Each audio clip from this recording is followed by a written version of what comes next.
बिस्मिल्लाहिर्रहमानिर्रहीम, अस्सलाम वालेकुम नाज़रीन। प्रोग्राम खबर की खबर के साथ मैं हूं आपका मेज़बान डॉक्टर बुलंद इकबाल। सबसे पहले नजर डालते हैं आज की टॉप स्टोरीज पर।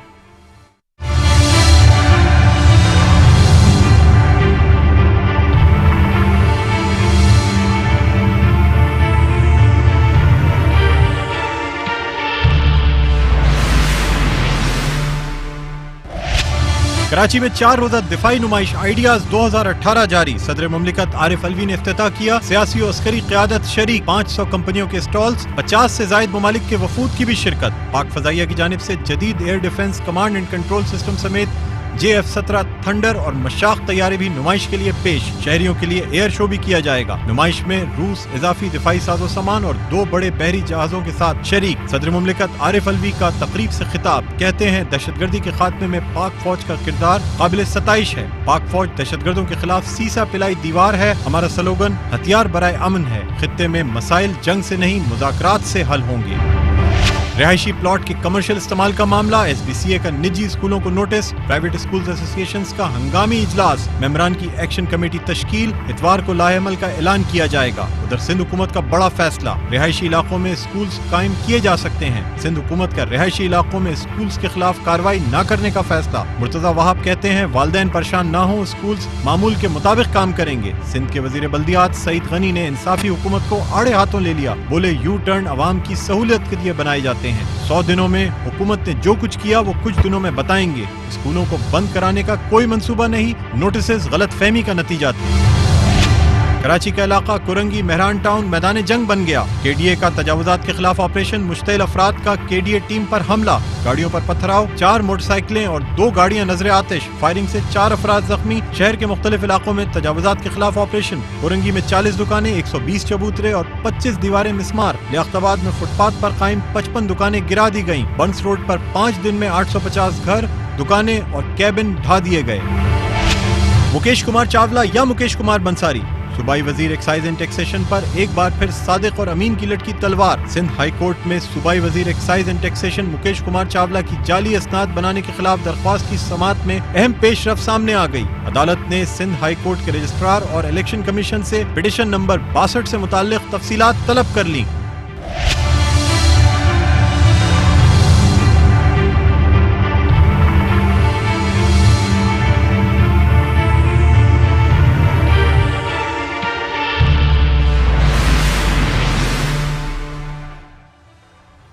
नाज़रीन, स्टोरीज आपने देखी। सबसे पहले बात करना चाहेंगे कराची में जारी दिफाई नुमाइश आइडियाज़ 2018 के हवाले से। आइडियाज़ 2018 जिसका कामयाबी के साथ इनेकाद किया जा रहा है। इसका इफ्तिताह आज सदर मुमलिकत जनाब आरिफ अलवी के हाथों हुआ। और इस नुमाइश में आपको ये बताते चलें कि 50 से ज़ायद ममालिक के मुख्तलिफ मंदूबीन, जिनकी तादाद तकरीबन 260 है, वो शिरकत कर रहे हैं। सबसे बड़ा जो इस वक्त एग्जिबिटर है, ये जो मुल्क नुमाइश कर रहा है वो है रूस, जो इजाफी दिफाई सामान के साथ और 2 बड़े बहरी जहाज़ों के साथ इस नुमाइश में शरीक है। इसके अलावा एयर डिफेंस शो भी किया जाएगा। पाक फ़ज़ाइया की जानिब से JF-17 थंडर तैयारे और मशाक तैयारे भी नुमाइश के लिए पेश किए गए हैं। और न सिर्फ नुमाइश के लिए बल्कि ये जो आइडियाज़ 2018 है ये एक मल्टी डायमेंशन नुमाइश है। एक तरफ तो पाकिस्तान की जो यानी अस्करी क़ुव्वत है उसका मुज़ाहरा किया जाता है। उसके साथ ही साथ ना सिर्फ पाकिस्तान में बनाए जाने वाले दिफाई जो साजो सामान है उसकी फ़रोख्त के लिए उसे पेश किया जाता है, बल्कि उसके साथ ही साथ दूसरे ममालिक को भी ये दावत दी जाती है कि अगर उनके पास भी दिफाई साजो सामान है तो पाकिस्तान इस वक्त यानी आइडियाज़ 2018 वो मार्केट है जहाँ वो अपने दिफाई साजो सामान की नुमाइश कर सकते हैं, फ़रोख्त के लिए पेश कर सकते हैं। एक ऐसी बैनुल-अक़वामी नुमाइश है जहाँ मुख्तलिफ ममालिक से मंदूबीन आए हुए हैं, जो कि मुख्तलिफ MOU साइन होते हैं, एग्रीमेंट साइन होते हैं। यानी ये वो हथियार हैं जो हथियार बराए अमन हैं। यानी जब ये हथियार ममालिक के पास होंगे तो यानी जिस मुल्क की जितनी अस्करी ताकत होगी तो उस पर कोई और मुल्क जो है वो मैली आंख नहीं डाल सकता या मैली नज़र नहीं रख सकता उस मुल्क पर। बहरहाल नाज़रीन, इसी हवाले से हमारे नुमाइंदे जुल्फ़िकार पीरज़ादा हमारे साथ मौजूद हैं, इनसे हम बात करना चाहेंगे। अस्सलाम वालेकुम जुल्फ़िकार, आपको खुशामदीद कहते हैं। जुल्फ़िकार पीरज़ादा, बताइएगा ये जो आइडियाज़ 2018 दिफाई नुमाइश जिसका इनेकाद कराची में किया जा रहा है, कामयाबी से आज इसका पहला दिन था, इसका इफ्तिताह हो गया, का क्या कहेंगे इस हवाले से? जी बिल्कुल, देखिए ये बैनुल अक़वामी बल्कि हमारे पाकिस्तान के लिए इस वक्त ये सबसे बड़ा इवेंट है जो कि कराची के अंदर है, वो एक्सपो सेंटर के अंदर मुनक़िद किया जा रहा है। यकीनन इस इवेंट के अंदर जो है वो तकरीबन 50 से ज़ायद ममालिक के वफूद शरीक हैं, और शरीक होने वाले जितने भी लोग हैं जो मुअज़्ज़िज़ मेहमान इस एक्सपो के अंदर आ रहे हैं, उन तमाम मेहमानों को स्टेट गेस्ट का दर्जा दिया गया है।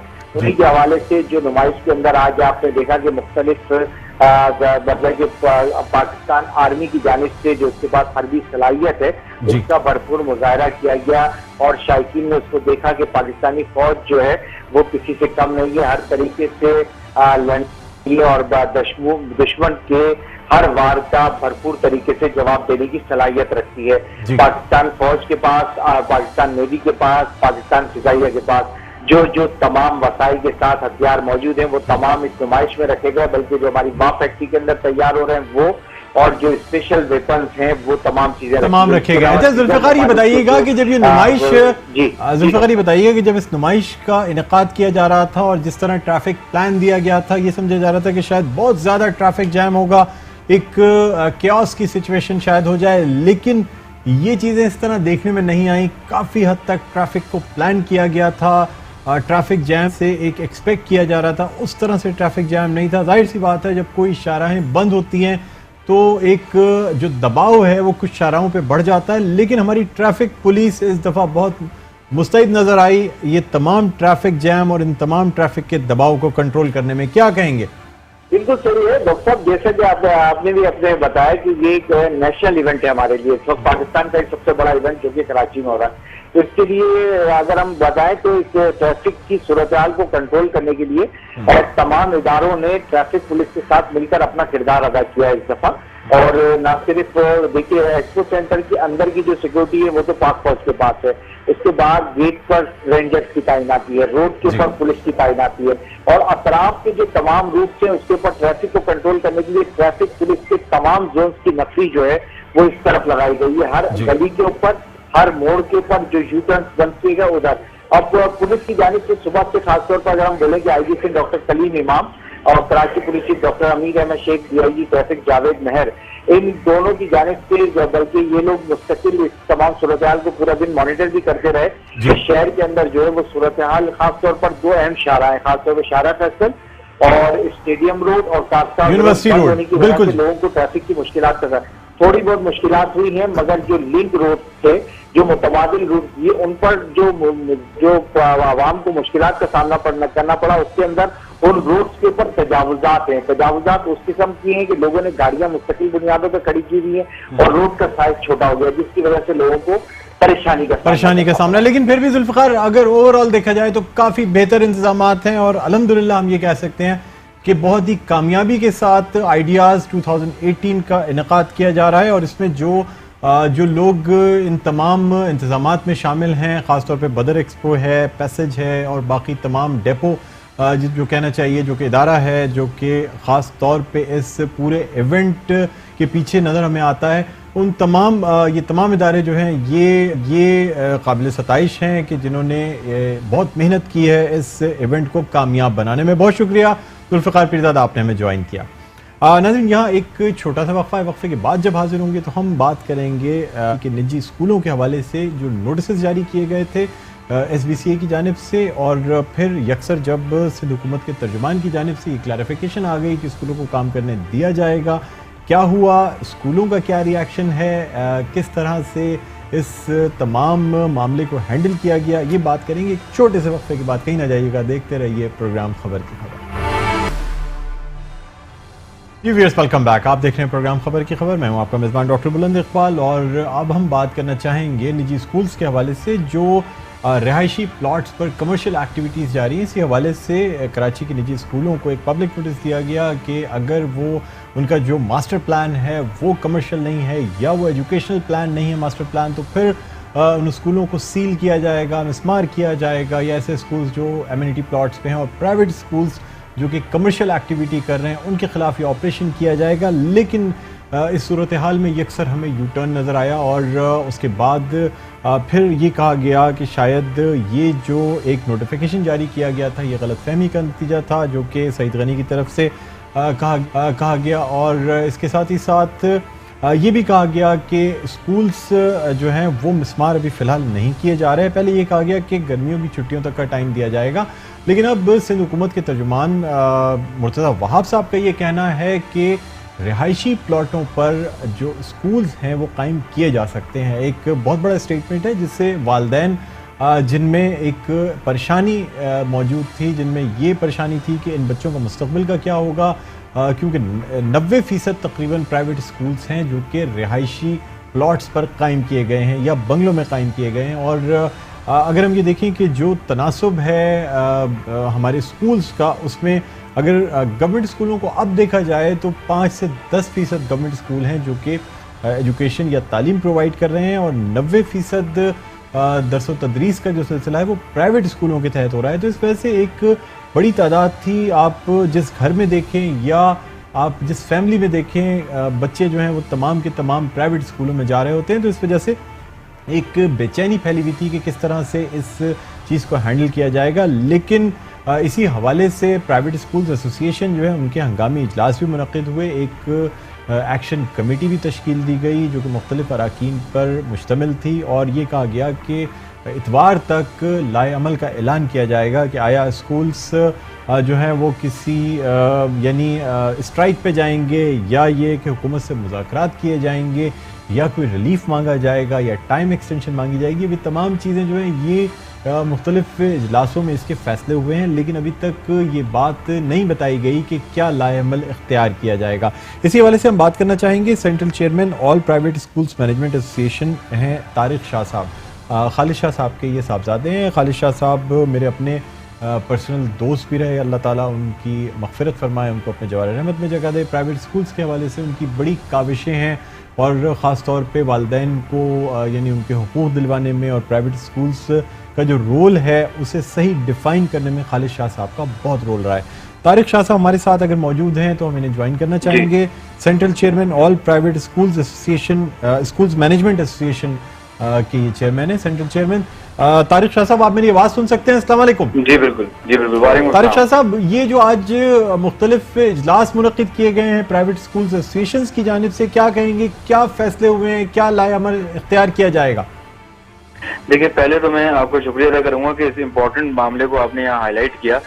हम तो थर्सडे से इस मामले में लगे हुए हैं, और संडे, लास्ट संडे जो गुजरा है उसमें हमने ग्रैंड कन्वेंशन किया था जिसमें हजारों की तादाद में स्कूल आए थे। तो देखें, बात यह है कि आज उन्होंने कह दिया कि ये गलत फहमी थी, ये मिस अंडरस्टैंडिंग थी, तो यहाँ तो उन्होंने लोगों की रातों की नींदें उड़ा दी कि भाई यहाँ आया स्कूल भी रहेंगे पाकिस्तान के अंदर या नहीं रहेंगे। तो ये तो बात गलत है। एक नोटिफिकेशन के अंदर उन्होंने बाकायदा लिखा कि प्राइवेट स्कूल्स को शिफ्ट करने का नोटिफिकेशन जारी कर दिया। अब जब ये कह रहे हैं कि वाक़ईतन जो है वो स्कूल्स की इम्पोर्टेंस को ये रियलाइज कर रहे हैं, तो अब ये कह रहे हैं कि मिसअंडरस्टैंडिंग थी। तो एक तो तारिक शाह साहब, आपसे ये बात पूछना चाहूंगा, ये तो तमाम चीजें हम अपने कल के प्रोग्राम में भी डिस्कस कर चुके हैं। मैं आपसे ये जानना चाहूंगा कि क्या ये अच्छी बात नहीं है कि आप अपने स्कूलों को रेगुलराइज करा लें? जो फीस, इजाफी फीस है, देखिए सर, जो मास्टर प्लान है उसकी एक इजाफी फीस होती है जो कि गवर्नमेंट के खजाने में जानी चाहिए। क्या आप ये बेहतर नहीं समझते कि आपके जो एसोसिएशन के स्कूल्स हैं उन्हें रेगुलराइज करा लेना चाहिए, ताकि ये कि लटकी हुई तलवार खत्म हो और इससे हुकूमत के खजाने में पैसे भी आए? जी बिल्कुल, हम इससे मुत्तफिक हैं। एक जब हम एक स्कूल चला रहे हैं तो उसके प्रॉपर रूल्स एंड रेगुलेशन के पाबंद हमें सबको होना चाहिए। लेकिन बात यह है कि जहां ये रूल्स एंड रेगुलेशन की बात कर रहे हैं तो ये 6 से 8 हजार रुपए फी गज चार्ज करने के लिए बात कर रहे हैं। तो ये तो लाखों रुपए बन जाते हैं जो एक स्कूल से चार्ज करेंगे ये। तो दूसरी चीज ये कि प्लॉट को एम्यूनिटी में कन्वर्ट कर दिया जाएगा, तो कोई भी नहीं चाहेगा कि प्लॉट को एम्यूनिटी में कन्वर्ट कर दिया। साहब, मुझे आप एक बात ये बताइएगा, स्कूल जो फीस चार्ज करते हैं क्या उनमें कभी कोई कमी की जाती है? अब जब आपके प्राइवेट स्कूल्स हैं, या तो आप फ्री फॉर ऑल एजुकेशन दे रहे हो तब तो कोई बात नहीं है, ये कमर्शियल स्कूल्स हैं सर, इनसे बाकायदा मतलब ऐसे मैनेजमेंट्स, ऐसे नेटवर्क्स हैं जो कि प्रॉपर एक बिजनेस की शक्ल इख्तियार कर गए हैं सर। तो जब ये कमर्शियल एक्टिविटी जा रही है, कोई जिसे कहना चाहिए कि फलाह के काम में तो नहीं एजुकेशन दी जा रही ना सर, प्रॉपर फीस चार्ज की जा रही है। हजारों रुपए में ये फीसें हैं, 2-2 महीने की फीसें एक्स्ट्रा ली जाती हैं। तो फिर अगर वन टाइम ये फीस दी भी जा रही है तो इसमें कबात क्या है? नहीं, कवाहत तो देखें, बात यह है कि एक जगह कहा जाता है कि कमर्शियल नहीं है और हमें 5% फीस से ज्यादा बढ़ाने पर रिस्ट्रिक्ट कर दिया जाता है, और एक जगह कहा जाता है कि हम कमर्शियल हैं। तो देखें, बात यह है कि हम डिपार्टमेंट से बैठ के जरूर बात करेंगे। आप जैसे उन्होंने हमें इनवाइट किया है कि आप जो है वो आके बैठें और रूल्स एंड रेगुलेशन को हमारे साथ मिलकर अमेंड करें, तो हम बिल्कुल बैठेंगे इनके साथ, और रूल्स एंड रेगुलेशन अमेंड होने चाहिए और ऐसे फीस स्ट्रक्चर तय किए जाए जो हर स्कूल पे कर सके और हर स्कूल रेगुलराइज करा सके। ठीक है जी, बहुत शुक्रिया तारिक शाह साहब, आपने हमें ज्वाइन किया।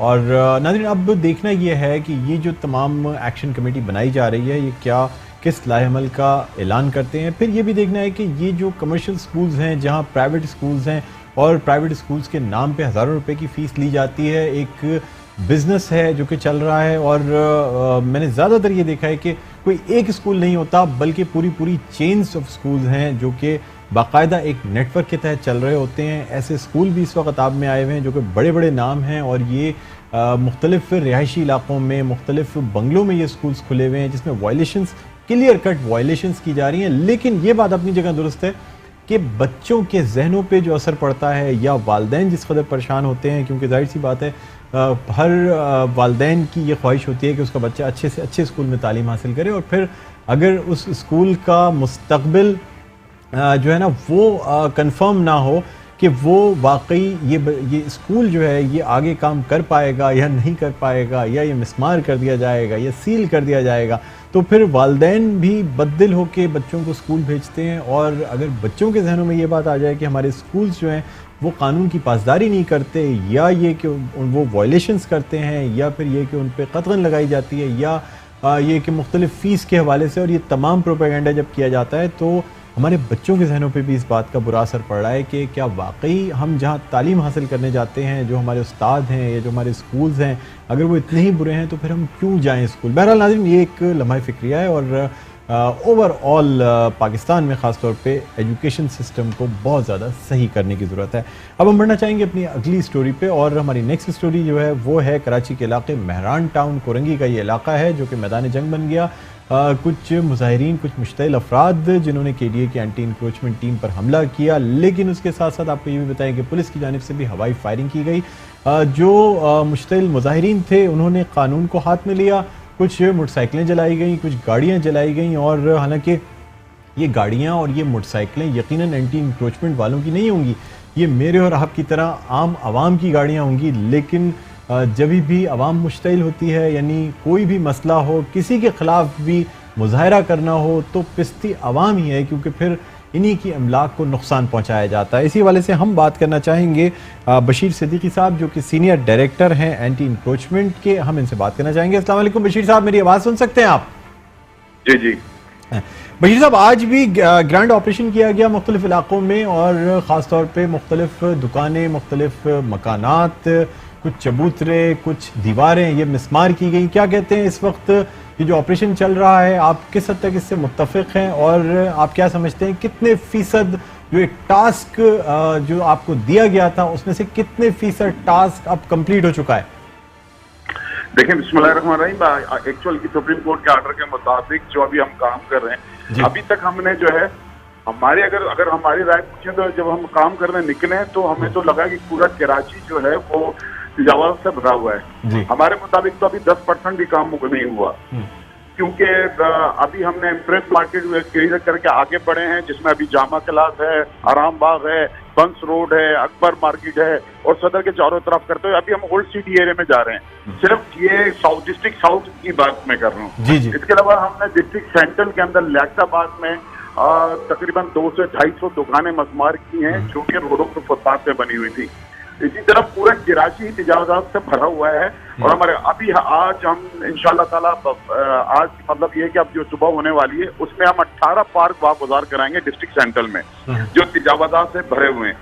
तो इस वजह से अब जितनी भी कार्रवाइयां हो रही हैं अल्हम्दुलिल्लाह वो बहुत शानदार से हो रही हैं, लेकिन थोड़ा बहुत कराची नजर आने लगा है। अगर आप डिस्ट्रिक्ट साउथ में घुसे सदर से, तो आप सदर से में इन होंगे तो आपको बंस रोड तक ऐसा लगेगा कि अब कुछ शहर चेंज नजर आ रहा है, लेकिन मखसूस जगहों पे। सर, कराची बिल्कुल बहुत बेहतर नजर आ रहा है, लेकिन लोगों को उन लोगों का दुख और दर्द नजर नहीं आ रहा जिन लोगों के कारोबार उजड़ रहे हैं, जिन लोगों के मुस्तकबिल तबाह हो रहे हैं, जो लोग बेरोजगार हो रहे हैं। सर, आपकी अपनी यानी हुकूमत की जानिब से खासतौर पर अगर मैं बात करूं, वजीर बल्दियात सईद गनी साहब की जानिब से ये कहा गया है कि जितनी भी इंक्रोचमेंट्स हुई हैं ये ऐसा नहीं मुमकिन कि बगैर बल्दियाती इदारों की मिली भगत से ये तमाम इंक्रोचमेंट्स हुई हों। सर, बात समझ में ये नहीं आती कि एक तरफ ये तमाम कार्रवाइयाँ भी की जा रही हैं जिसमें हुकूमत की पुष्टपनाही भी शामिल है और उसके साथ साथ फिर आपके इदारों को कंडेम भी किया जाता है। सर, इस हवाले से आपके मतलब मुज़ाकरात या आपके अपने इदारे के सरबराह से ये बात नहीं होती कि जब ये तमाम कार्रवाइयाँ अपनी जगह चल रही हैं, एक तरफ लोग मुश्तइल हो रहे हैं और फिर जो वज़रा हैं वो भी ये बात कर रहे हैं कि नहीं जी काम गलत किया जा रहा है, जबकि आप डायरेक्टली उसी वजारत में आते हैं, सईद गनी साहब की वजारत में। देखिए, मैं इसमें एक बात अर्ज कर दूं, कराची मेट्रोपोल कॉरपोरेशन जो है सुप्रीम कोर्ट के ऑर्डर पे ये कार्रवाइयां कर रहा है जी जी, और ऑनरेबल सुप्रीम कोर्ट ने जो ऑर्डर्स दिए हैं बिल्कुल उसी फ्रेम में चाह रहा है, उसी यूनिफॉर्म पॉलिसी पे काम कर रहा है। उस बगैर उन्होंने कहा है कि नालों पे, फुटपाथ पे, एमएनटी प्लॉट पे, पार्क पे, ग्राउंड पे किसी किस्म की एक्टिविटीज, कमर्शियल एक्टिविटीज नहीं चाहिए और ना ही क्या नाम कहते हैं ये तजावजात उसके इन और आउट होने चाहिए। उस पे अगर कोई भी डिपार्टमेंट का, चाहे वो लैंड कंट्रोल, आपने देखा लैंड कंट्रोल कंटोनमेंट बोर्ड का था, हमने 200-250 दुकानें कंटोनमेंट बोर्ड की भी मस्मार की हैं। क्या आप इसमें अगर इदारों की बात करते हैं तो 250 दुकानें तो हमने कंटोनमेंट बोर्ड की मस्मार की हैं। इसी तरीके से जी बशीर साहब, ये भी बताइएगा कि अगर हम साउथ की बात करते हैं तो साउथ में ही अगर हम बोट बेसिन की बात करें या बोट बेसिन के अलावा जहां एक बहुत बड़ा महल भी बना हुआ है, सर आप क्या समझते हैं, क्या अगर मैं बिलावल हाउस की क्लियर कट नाम लेके बात करूं तो क्या वहां वायलेशन नहीं है सर? क्या वहां इंक्रोचमेंट नहीं है? वहां क्या रोड के ऊपर, ग्रीन बेल्ट के ऊपर जो बाड़े लगाई हुई हैं, जो बैरियर्स लगाए हुए हैं या जो तर्ज तामीर है, जो चीजें हैं सर, वो इंक्रोचमेंट के जुमरे में नहीं आती? या अगर मैं बात करूं और दूसरे ऐसे टावर्स की जो कि मुख्तलिफ पार्क्स के हिस्से पे, बाग़ इब्न कासिम या दूसरे पार्क्स के हिस्से पे बनाए गए हैं, या पार्किंग बहुत सारी सर ऐसे टावर्स बने हुए हैं जो मुख्तलिफ जगहों की पार्किंग पे बनाई गई हैं या पार्क्स पे तामीर किए गए हैं, सर वो तजावुजात इस वक्त आपके इदारे को नजर नहीं आ रही हैं?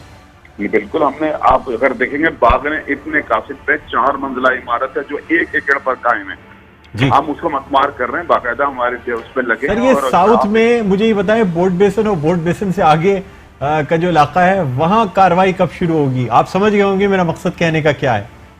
देखिए, वो भी सर ग्रीन बेल्ट पे मुख्तलिफ बैरियर्स लगाए हुए हैं, दीवारें खड़ी की हुई हैं, इसके अलावा जो तर्ज तामीर है वो भी टोटल वायलेशन है सर।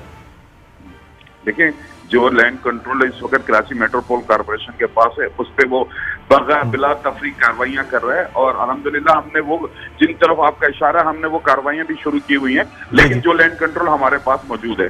जी सर वो कार्रवाइयां तो शुरू की हुई हैं, लेकिन जिस तरह आप छोटे इलाकों में कार्रवाइयां करते हैं ना कि एक साथ 850 घर मिसमार कर दिए, आपने 150 दुकानें गिरा दी, लोगों के चबूतरे उड़ा दिए, साइन बोर्ड हटा दिए, सर ऐसी कार्रवाइयां कभी हमें ऐसी जगहों पे नजर नहीं आती जहां सियासी असर रसूख मौजूद हो।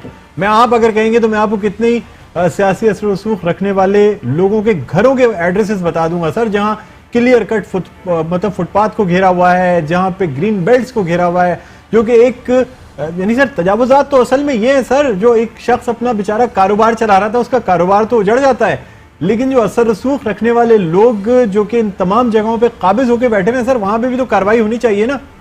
बिल्कुल होनी चाहिए और उस पर इंशाल्लाह कार्रवाइयां हो रही हैं और होंगी भी। अगर जो हमारे इख्तियारात, बल्कि जो हमारे अभी स्टेप बाई स्टेप हम काम जो करें, इंशाल्लाह हम पहुंचेंगे वहां भी। और जहां तक क्लिफ्टन की बात है, अभी हम ओल्ड सिटी एरिया से बाहर निकलेंगे, पूरी कराची में 6 डिस्ट्रिक्ट पे काम करेंगे, वो भी आएंगे, क्योंकि सुप्रीम कोर्ट का जो ऑर्डर है वो सब लोगों के लिए, चाहे वो अप हो, चाहे वो डाउन हो, चाहे वो गरीब हो, चाहे वो अमीर हो, इंशाल्लाह कार्रवाइयां जारी रहेंगी। जी बशीर साहब, ये भी बता दीजिएगा कि कराची सेंट्रल का या बस्ती का, जिला बस्ती का जो इलाका है, वहां पे अभी तक नोटिस जारी नहीं हुए, बहुत सी दुकानें, बहुत सी बिल्डिंग्स, बहुत से मकानात नालों पे बने हुए हैं और ये नालों को कवर करके यानी एक इंक्रोचमेंट की गई है, दुकानें मौजूद हैं। अभी तक आप साउथ के अलावा आपने सेंट्रल में और दूसरी जगहों पे कार्रवाइयां शुरू नहीं की हैं? जी बिल्कुल, तमाम कराची के डिस्ट्रिक्ट में पम्फलेट तकसीम हो गए हैं, माइक से ऐलान कराए जा रहे हैं, पैनाफ्लेक्स लग चुके हैं और मेरे पास सब जगहों की, कराची के एक डिवीजन की तस्वीरें, वीडियोज हैं जहां हमने लगा चुके हैं। और अब वहाँ पे कार्रवाइयाँ होना शुरू हो गई हैं। 29 तारीख के बाद पूरी कराची में कार्रवाइयाँ हो जाएंगी, बल्कि डिस्ट्रिक्ट सेंट्रल में तो रोजाना की बुनियाद पे और डिस्ट्रिक्ट कोरंगी में तो रोजाना की बुनियाद पे कार्रवाइयाँ हो रही हैं। बहुत शुक्रिया बशीर सिद्दीकी साहब, आपने हमें ज्वाइन किया, थैंक यू जी। तो नाज़रीन, अब देखना यह है कि किस तरह से इन लोगों का भी मदावा किया जाता है जो बेचारे बेघर हो रहे हैं, या जिनका कारोबार ख़त्म किया जा रहा है, या जिनका मुस्तक़बिल तबाह हो रहा है। ये वो छोटे लोग हैं जो बेचारे अपनी जमा पूंजी कुल अपनी ज़िंदगी का जो हिस्सा है उनका वो गुजार चुके हैं, या अपनी जमा पूंजी लगा के उन्होंने एक कारोबार किया हुआ ना, रातों रात उन्हें ये पता चलता है कि ये जो उनका कारोबार है वो तजावुज़ात में। इसमें से ऐसे लोग भी मौजूद हैं जो बाकायदा DMCs को या KMC को बाकायदा किराया भी दिया करते थे, उनके पास रसीदें भी मौजूद हैं। लेकिन इस वक्त चूँकि सुप्रीम कोर्ट के अहकामात हैं, तो उस वक्त जो है ये तमाम ज़मीनें वागुजार कराने में एंटी इंक्रोचमेंट का जो डिपार्टमेंट है वो इस वक्त काम कर रहा है। सैकड़ों की तादाद में दुकानें मिस्मार की जा रही हैं, घर मिस्मार किए जा रहे हैं, दीवारें गिराई जा रही हैं, चबूतरे गिराए जा रहे हैं। लेकिन इसमें यह भी है कि कुछ कराची की शायद पुरानी शक्ल वापस आ रही है। ये नहीं पता कि ये जो इस तरह की इंसदाद तजावुज़ात मुहिम चल रही है, क्या ये सिर्फ इस वक्त मुहिम की हद तक रहेगी या आइंदा आने वाले वक्तों में इसे मेंटेन भी किया जा सकेगा। नाज़रीन, यहाँ एक छोटा सा वक्फा लेना चाहेंगे, वक्फे के बाद दोबारा आपकी खिदमत में हाजिर होते हैं। देखते रहिए प्रोग्राम खबर की खबर।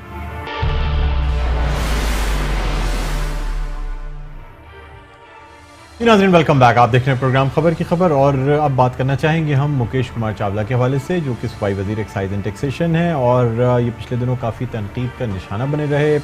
पहले तो कुछ वाइन शॉप्स के हवाले से, इसके अलावा एक्साइज एंड टैक्सेशन में जो कुछ हो रहा है, इसलिए कि एक्साइज एंड टैक्सेशन की जो मिनिस्ट्री है वो बड़ी सेंसिटिव मिनिस्ट्री है, एक्सचेकर मिनिस्ट्री है, बहुत सारा जो फंड्स हैं वो हुकूमत के ख़जाने में जाते हैं।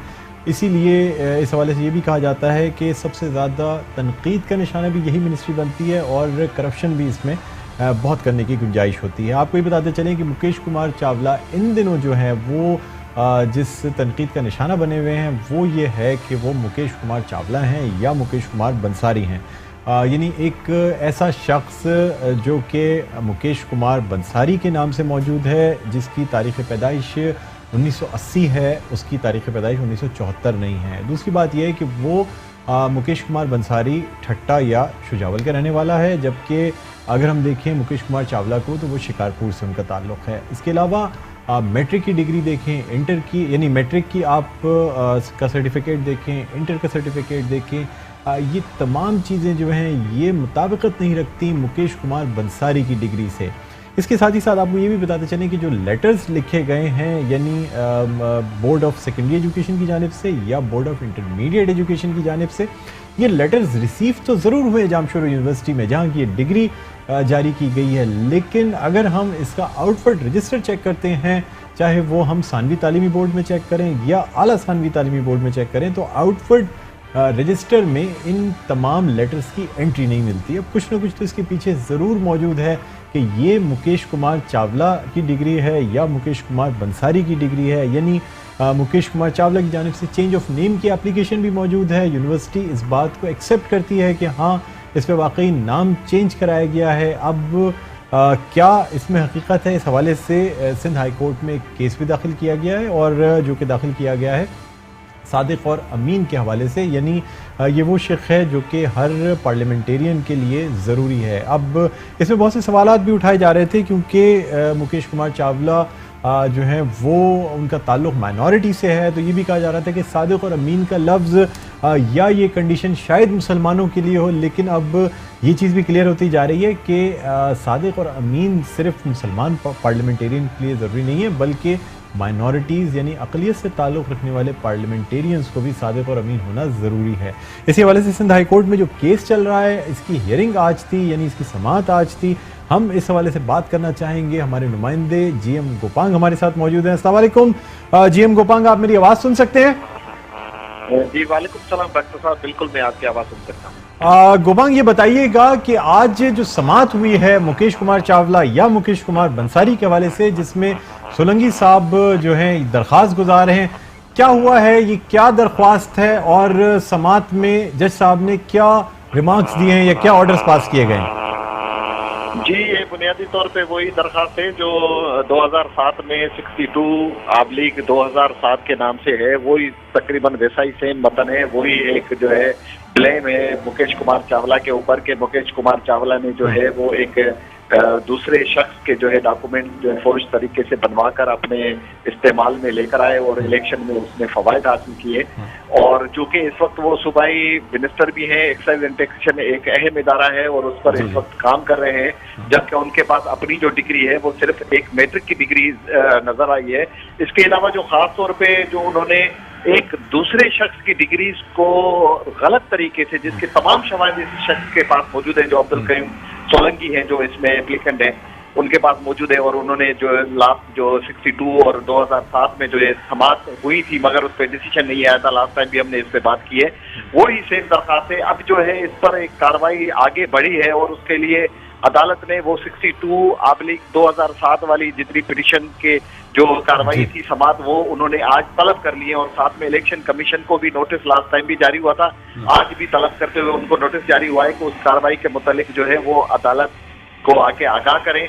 कहा यह जा रहा है कि इस जो मुकदमा है या जो एप्लीकेशन दी हुई है इस पर फौरन कार्रवाई की जाएगी और अदालत कोई बड़ा डिसीजन करने वाली है। अच्छा जीएम गोपांग, आपको ये भी बताते चले कि 62/2007 जो केस था वो मुकेश कुमार चावला साहब जीते नहीं थे वो केस, यानी वो बेसिकली टेक्निकल ग्राउंड्स की बुनियाद पे वो दरख्वास्त गुजार की एप्लीकेशन डिसमिस कर दी गई थी। उसकी वजह ये थी कि दरख्वास्त गुजार ना तो वो था जिसने के इलेक्शन में शिकस्त खाई हो मुकेश कुमार चावला की वजह से, यानी डायरेक्ट इफेक्ट ही नहीं था।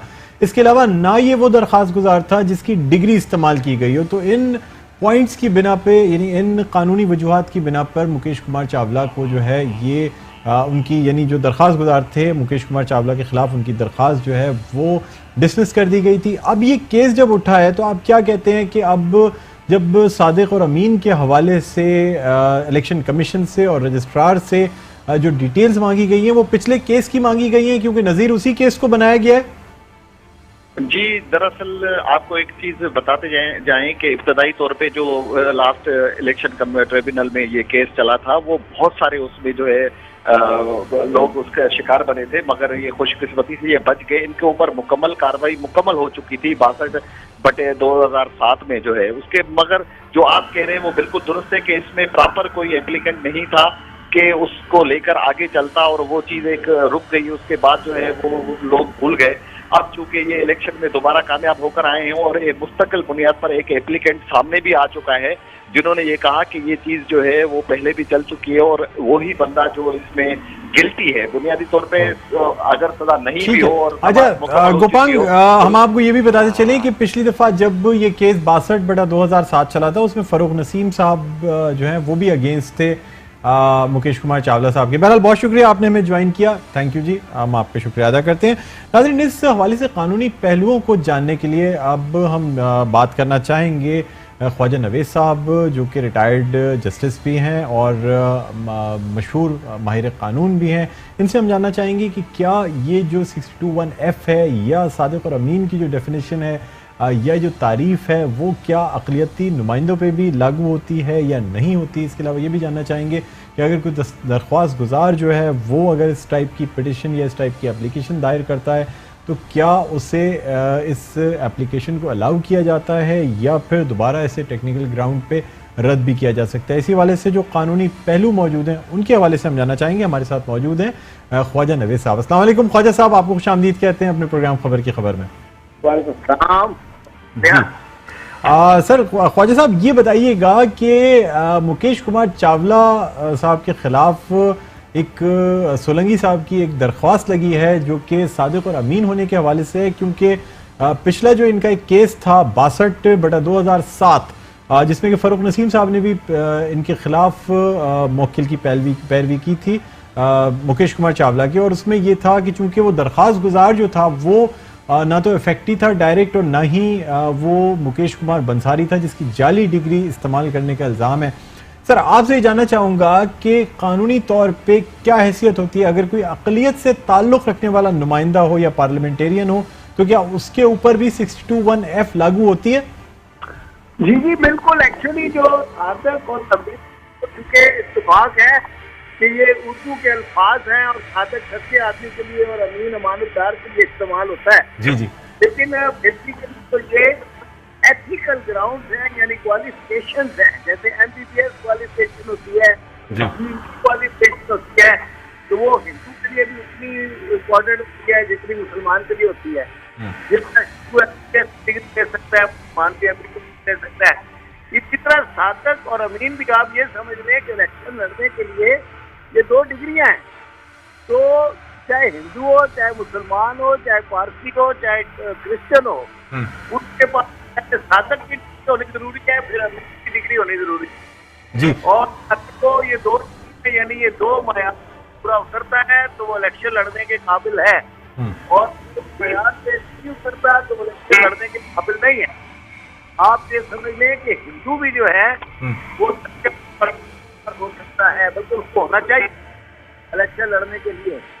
तो जिस तरह आप बता रहे हैं कि मुकेश कुमार चावला साहब के ऊपर अगर कोई इल्जाम है जाली लिखने का या उस टाइप का, तो फिर वो उस जुमरे में नहीं आते और फिर ये है कि वो इस जद में आ जाएंगे। सर क्या कहते हैं, कितने दिन में इस किस्म के केस का फैसला किया जाता है? और ये भी बताइएगा कि अगर पिछला केस मौजूद है। जी सर। ये फैसला करना है कमीशन ने, तो अब इलेक्शन जो होता है उसके अपनी पॉलिसी होती हैं। अब उस पॉलिसी के तहत अगर दाखिल कर दें, इस वक्त तो इलेक्शन कमीशन में कोई रश ऑफ वर्क नहीं है और कोई सर पहले भी अच्छा ख्वाजा साहब, ये आपको बताना चाहेंगे कि पहले भी हाई कोर्ट की जानिब से यही कहा गया था कि इसका फैसला इलेक्शन कमीशन करेगा और इलेक्शन कमीशन को ये केस रेफर कर दिया गया था, लेकिन उस पर कोई कार्रवाई नहीं की। कि आप क्या समझते हैं, क्या हाई कोर्ट की ये इख्तियारात हैं कि वो 62(1)(f) पे फैसला देते हुए किसी नुमाइंदे को, किसी कैंडिडेट को या किसी पार्लियामेंटेरियन को नाअहल करार दे सकती है? देखिए हाई कोर्ट जो है वो तो फाइंडिंग दे देगी ना। तो अगर हाई कोर्ट में ऑलरेडी केस पेंडिंग है तो वो फाइंडिंग दे देंगे। तो उस फाइंडिंग के ऊपर से शपथ बरामद करना और उसके ऊपर उसकी वजह से किसी को डिफीट करना, वो इलेक्शन का काम है। आप जैसे याद करें ना, भूल जाते हैं आप लोग, यूसुफ रानी को सुप्रीम कोर्ट के जस्टिस जो थे इफ्तिखार चौधरी, उन्होंने sentence till rising of the court दिया था। जी बिल्कुल, 15 सेकंड के अंदर वो खुद उठ गए थे। इफ्तिखार हुसैन गिलानी को जी को समझो 15-20 सेकंड की हुई थी।